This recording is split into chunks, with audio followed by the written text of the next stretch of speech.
어쩌다 보니 저도 이제 무선 게이밍 헤드셋을 참 많이 다뤘습니다. 거의 뭐 한 10년 동안 다룬 것 같고, 지금 보유하고 있는 제품들만 한 15개가 넘어요. 뭐 30만원, 40만원대, 뭐 10만원대 제품들도 있고, 이제는 새 제품들을 박스에서 뜯자마자, 열자마자 이렇게 딱 블루투스랑 연결해서 써보면은 이거다 싶은 제품들이 있습니다. 물론 뭐 개인 취향이 반영된 거긴 한데, 뭐 소리라는 게 그렇잖아요. 이 친구도 그렇습니다. 커세어 보이드 V2. 한때 커세어 헤드셋을 대표했던 시리즈였습니다. 왜? 당시에는 보이드밖에 없었거든요. 보이드 시리즈의 시작은 2015년부터였습니다. 꽤 오래됐어요. 제가 유튜브를 시작했을 무렵이었죠. 누가 봐도 게이밍 기어라는 것을 티내지 않으면 안 됐던 시기, 그런 시기에 커세어가 뽑아낸 제품이었습니다. 독특한 하우징 디자인, 유연한 헤드밴드, 편안한 착용감, 적절한 제품 가격으로 제법 인기 있었죠. 그런 보이드를 최신 기술을 덧대어서 완성한 게 지금 보고 계시는 보이드 와이어리스 V2입니다. 제 편의상 그냥 보이드 V2라고 칭하겠습니다. 이전에 없었던 블루투스 기능 추가됐고요. 배터리 수명이 2.4GHz 연결 기준 최대 약 70시간으로 크게 늘어났습니다. 고속 충전까지 대응하고요. 돌비 애트모스 당연히 대응하고, 전면 RGB LED는 덤이죠. 50mm 네오디뮴 드라이버가 적용된 제품이고요. PC, 맥, 플레이스테이션 5, 닌텐도 스위치 1, 2 등의 장치들과 연결할 수 있습니다. 요즘 게이밍 헤드셋들은 뭐 대부분 다 그렇게 연결되죠. 색상은 블랙, 화이트 두 가지고요.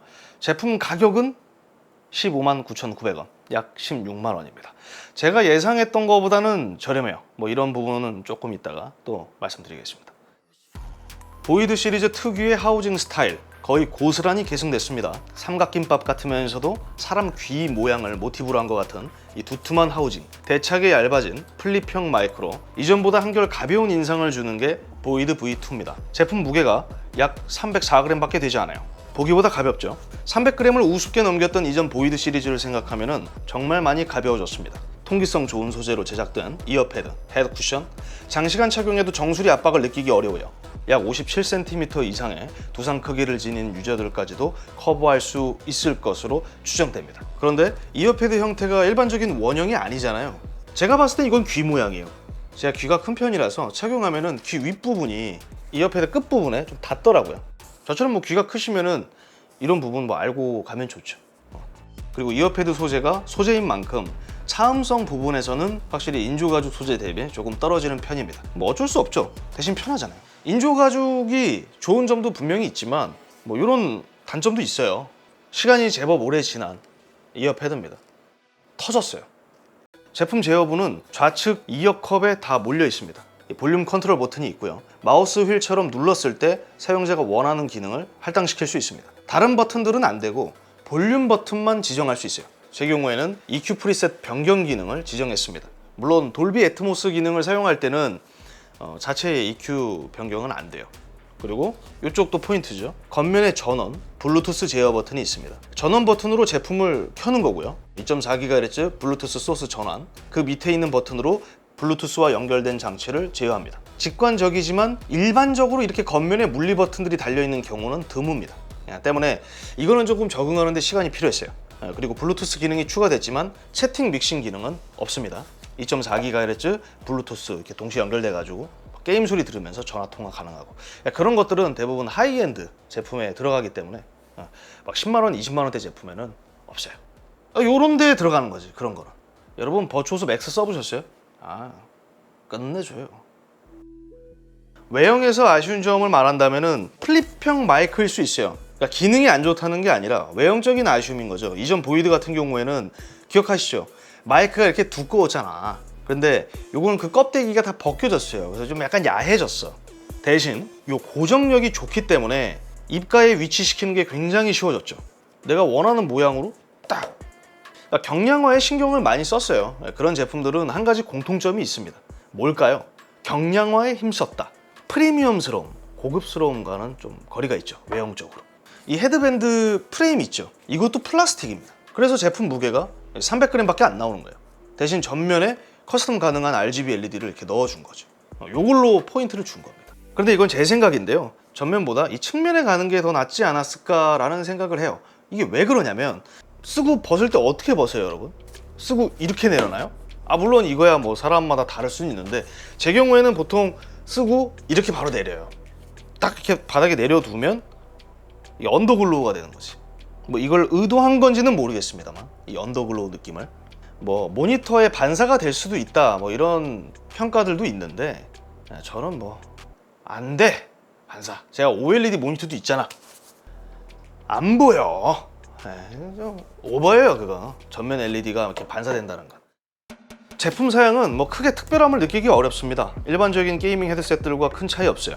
하지만 오디오 기기는 이 수치적인 사양만으로 내주는 소리 품질을 가늠하기가 어렵습니다. 아시죠? 주파수 대역이 넓으면 하이 레졸루션 인증인가? 이런 추측은 할 수 있는데 이 친구가 내주는 소리, 느낌 이런 거는 유추하기가 어렵다는 거죠.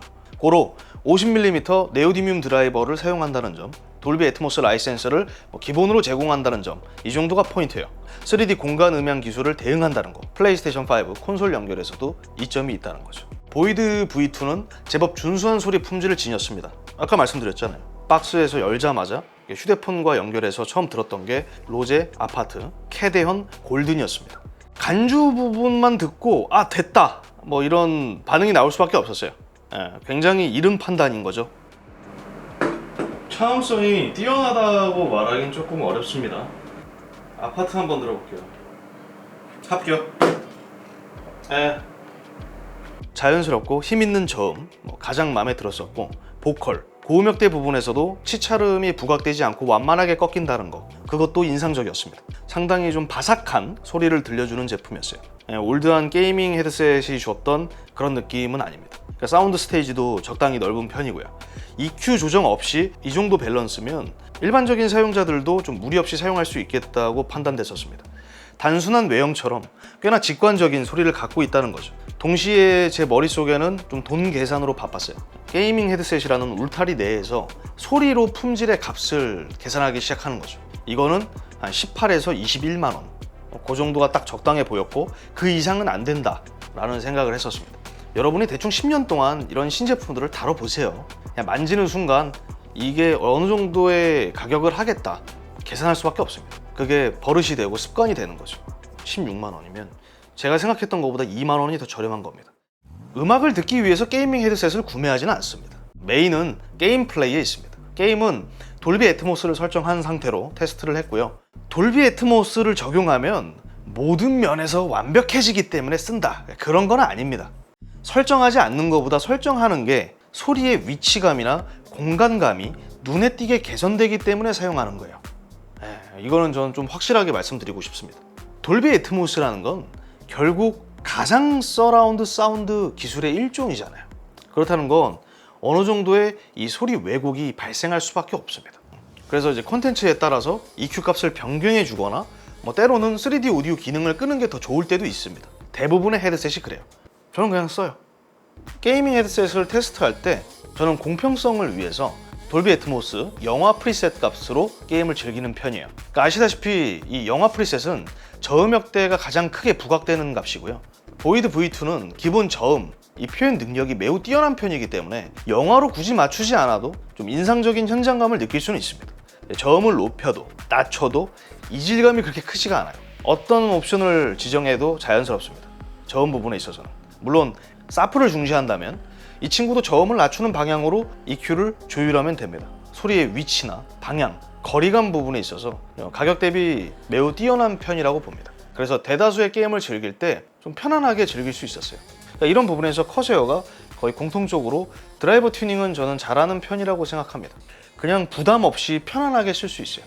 훌륭하다는 표현은 함부로 쓰기엔 좀 그렇죠. 일단 가격이 10만 원대 제품이고 훌륭한 소리를 내준다고 표현하는 거는 저는 버추어스 맥스 저런 제품에 해줘야지.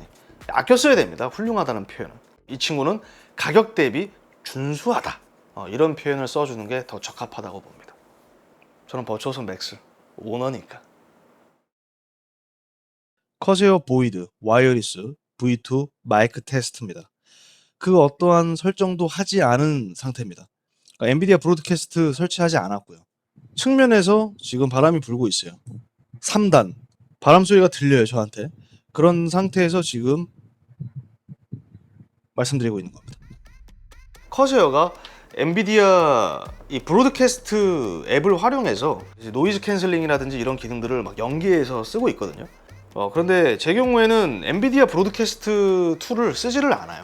노이즈를 억제한다는 건 그만큼 또 음질을 훼손시키는 거기 때문에 물론 사용자 환경이 평소 시끄러운 편이다. 그럴 때는 당연히 엔비디아 브로드캐스트 앱을 설치해서 연계해서 쓰셔야죠. 처음에 말씀드린 것처럼 배터리 수명은 한 번 충전으로 2.4GHz 연결 기준 약 최대 70시간입니다. 최근 출시되고 있는 다른 무선 게이밍 헤드셋들을 보면은 50시간, 100시간 이렇게 수명이 긴 제품들이 많이 나오고 있기 때문에 70시간이 마냥 엄청 긴 제품이에요 라고 말씀드리기는 어렵지만 이전 보이드 시리즈를 생각하면은 굉장히 길어진 거죠. 이전에는 20시간도 못 썼으니까. 좀 오래전 보이드 시리즈를 사용하고 계시는 유저분들에게는 충분히 기변의 가치는 있습니다. 보통 이제 인생 마우스다, 인생 헤드셋이다 이런 제품들이 있잖아요. 하나씩 갖고 있으실 거 아니에요, 그런 거. 마찬가지로 보이드도 꽤 마니아층이 있어요. 왜냐면 오래전부터 보이드 시리즈는 좀 두상이 큰 유저들도 좀 부담 없이 쓸 수 있도록 설계됐던 제품이었기 때문에 오래전 보이드에서 벗어나지 못한 분들은 늘어난 배터리 수명만으로도 좀 기변의 가치는 있다고 볼 수 있는 거죠. 기변의 명분은 충분하다. 커세어 입장에서 좀 섭섭해할 수도 있는 이야기 딱 두 가지만 하겠습니다. 근데 이거는 단순히 보이드 V2만의 아쉬움은 아니거든요. 첫 번째, 2.4GHz 블루투스 전환 속도는 빠르지만 이게 유기적인 느낌은 없어요. 이게 무슨 말이냐면 블루투스로 연결해둔 휴대폰에서 전화 혹은 메시지가 온다면은 곧장 PC 연결이 끊기고 블루투스 소스로 전환됩니다. 휴대폰으로 볼일을 끝내면은 사용자가 수동으로 다시 2.4GHz 그러니까 PC 연결로 전환을 해야 돼요. 그래서 일부 타사 경우에는 소프트웨어에 그런 블루투스 설정 탭이 따로 있습니다. 사용자가 이런 행동을 했을 때, 이런 제스처를 취했을 때 이런 기능으로 넘어가는 이제 그런 옵션 설정 항목이 있어요. 커세어는 이제 그런 기능을 대응하지 않기 때문에 이런 부분들은 조금 추가됐으면 하는 좀 바람이 있습니다. 그리고 이게 두 번째 아쉬움이기도 해요. 소프트웨어. 다소 무게감 있는 전용 PC 소프트웨어 iQ, 모바일 앱의 부재, 이번에도 그렇습니다. 그러니까 제 경우에는 오랜 시간 iQ를 사용해 왔기 때문에 딱히 불편함 없이 쓰고는 있어요. 그런데 이거를 처음 마주하는 사용자분들은 충분히 복잡하게 느껴지실 수 있습니다. 게다가 iQ라는 이 프로그램 안에 돌비 액세스가 포함되어 있지 않습니다. 돌비 애트모스 설정 항목이 포함되어 있지 않아요. 이거는 보이드 V2뿐만 아니라 모든 커세어 헤드셋이 그렇습니다. 고로 제품 설정에 있어서 커세어 iQ 혹은 돌비 애트모스 동시에 띄워놓고 사용해야 하는 번거로움이 있는 거죠. 물론 이거는 이유가 있겠죠. 이렇게 하는 이유는. 근데 소비자들은 사실 그런 걸 다 이해해 주지는 않으니까. 그런데 한편으로는 커세어 측의 좀 마음도 이해는 됩니다. 그게 결코 쉽지는 않을 거예요. 커세어는 우리가 알고 있는 일반적인 게이밍 기어 브랜드들과 좀 다른 점이 있어요. 게이밍 헤드셋, 마우스, 키보드만 만드는 곳이 아니잖아요.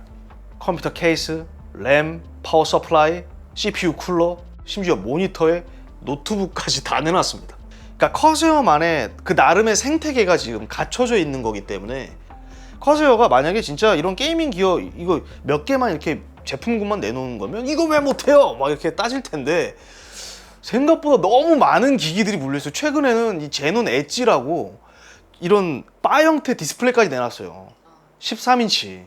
알사도 만물상인데 그쪽은 PC 부품을 안 내놓거든요. 예. 그리고 제가 따로 무선 연결 품질이나 레이턴시 관한 이야기는 하지 않겠습니다. 딱히 중요하지 않다고 저는 생각을 해요. 근데 종종 왜 레이턴시에 대한 이야기를 안 해주느냐 라고 말씀을 하시는 분들이 계세요. 그런 분들을 위해서 이번까지만 제가 설명을 조금 드릴게요. 왜 제가 그렇게 생각하는지. 브랜드가 아니라 제품별로 각각 레이턴시 값이 다를 수는 있어요. 높고 낮음이 있습니다. 확실하게. 근데 그 레이턴시의 격차가 진짜 미미해요. 그래봐야 밀리세컨드대에서 논다고요. 지연 시간이 체감된다면은 그건 보통 블루투스로 연결하신 분들일 가능성이 있어요. 블루투스로 연결한 거 아니라면은 진짜 민감한 분들이라는 건데 모르겠어요. 네, 과연 그게 의미가 있을지. 그게 중요하시다면 유선을 쓰시라고요.